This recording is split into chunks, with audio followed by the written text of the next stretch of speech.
Hey, there is currently construction going on in my office, so instead of setting up an awkward camera in my home, I thought now would be the perfect time to do a voiceover video. I wanted to talk about something that's been on my mind for quite a while, which is ideas around the Joker film. Yes, I'm 2 months late for anyone to still care about this, but if you clicked, hear me out. I wanted to discuss not so much the film itself. What's more interesting to me is the reaction to it and how it was portrayed and perceived by the media and the audience in general. Now that the time has passed and it's sort of come to a conclusion. So, personally, I was very happy when I saw the trailer had come out. The Joker is already a somewhat of a subculture meme, so this led to excitement for more memes.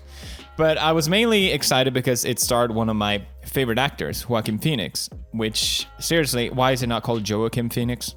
English language, please. I think he's a phenomenal actor and I knew he would fit this role just perfectly.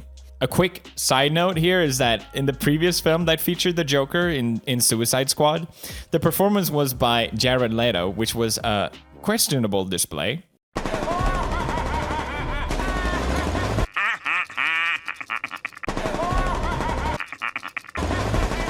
And according to The Hollywood Reporter, Leto was fuming over not being casted as the new Joker in this film. And I think it's so funny when people are upset over something they have no right to be upset about. Leto is a good actor and all, but when you're sending, allegedly, according to him, used condoms, anal beads, live rats to people on the set, I think he is trolling when he says this. And the rule generally is never go full Joker. Never go full Joker. But when the other stars in the film were asked about the gifts, they're clearly very uncomfortable. Yeah. Did you get one? Yes, I got so many weird things. I can't even begin to tell you the weird things I got. I got a number of gifts from Jared. Okay, what is Which I don't like to talk about. I guess that's just what happens when you're so epically immersed in the character of the Joker. I'm the Joker, baby! On another side note, I think the fact that Jared Leto, who previously won an Oscar, contrasting Joaquin, who never won one and clearly deserves to, there's probably many reasons to why he hasn't won one, but I think part of the reason why is because Joaquin is weird. So this movie it's such a heartwarmer. I cried 3 times during the course of it. I don't believe you've ever cried in your life. I've been meaning to do a video on him, just him, because I find him very interesting. He's the kind of person that you don't really know where to place him, and he clearly enjoys that and plays on that. But those kind of people are hard to attribute awards to. And I think that's exactly the reason why Joaquin fits so perfectly this role.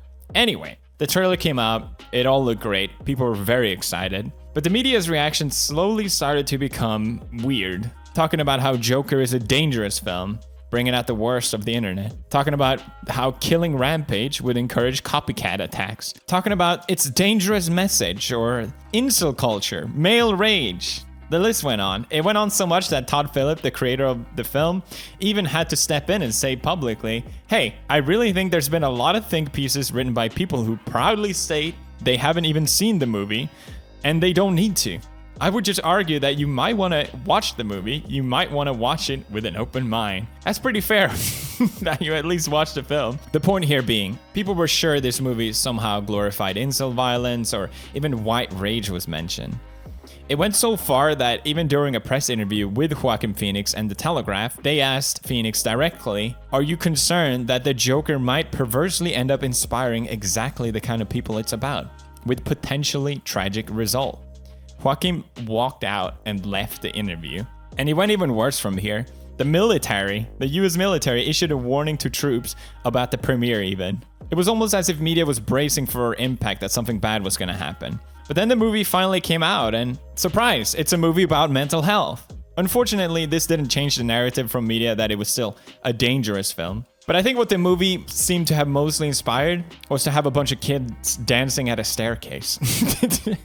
So was it all an overreaction? What have spawned many of these headlines and concerns came from what happened 7 years ago.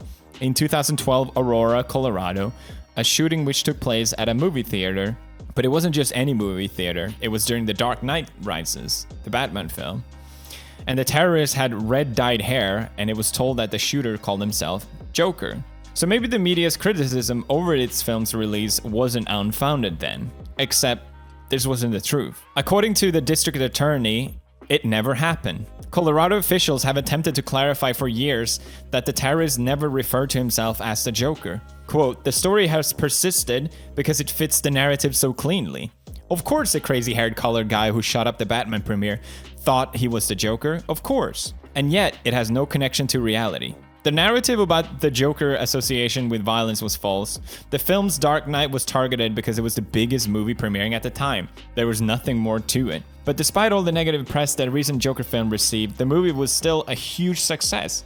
It racked in $93.5 million on its opening, which is a record for any October debut film. It became the highest grossed R-rated film of all time. And I saw it. Maybe the hype ruined it a little bit for me, but it was a really great film. And I don't think the movie is without criticism, is my point. I'm not what Times Magazine would call a staunch defender of it. But people have been blaming movies, games, music, etc. as problems for other people's behavior for decades, instead of blaming, the people themselves. Hell, I've even been blamed as well. So why do we do this? Well, it's easy.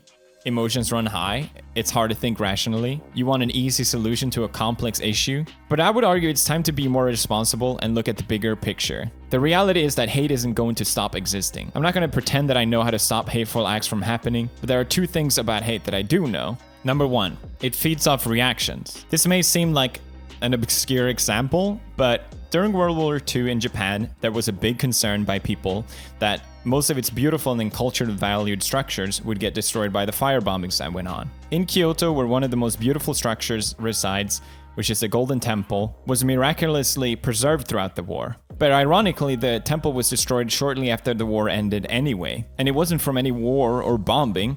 It was burned down by an arsonist who tried to commit suicide but was caught before and later diagnosed as schizophrenic. His motivation was to, quote, retaliate against society. Never heard that before, right? To me, it begs the question, if the concern for the temple's protection didn't exist, would it still have been burned down? Society saw a likely event as a potential tragedy, and it came true. Just not the way they had expected. That's why, to me, the concern for a shooting in a cinema might take place, which is, by the way, a valid opinion to have. I'm not saying you're wrong to be concerned about these things, but it could be potentially a dangerous thing to highlight just so heavily. I understand that it's not just one person's fault either for addressing what could potentially be an issue with the film, but since so many articles came out prior to its release without admittedly having even seen it, it kind of begs the question if it was all just not pure recklessness. My second point that I know about hate is that it wants to be recognized. Not every time, but a lot of times. The movie actually depicts this accurately. An outcast a lot of time want attention. They want to be heard, even if it's a dying breath. This is, I think, an inherent hate trait in people that wouldn't come from any inspirational source. Just don't give it to them. Arthur in the film was lucky to get on television as a platform to get his attention, by coincidence. By raising concern that someone might do something awful, you're basically filling a void for someone to step in and take the publicity. It's sending a dangerous message to people that we are concerned something bad will happen, we will platform that bad thing if it does happen. Arthur gets put on television just to be ridiculed. His performance on the show is what fully transforms the Joker. The irony being that the media helps create bad people while platforming them, all while simultaneously thinking they're better than them. Joaquin had every right to walk out of that question.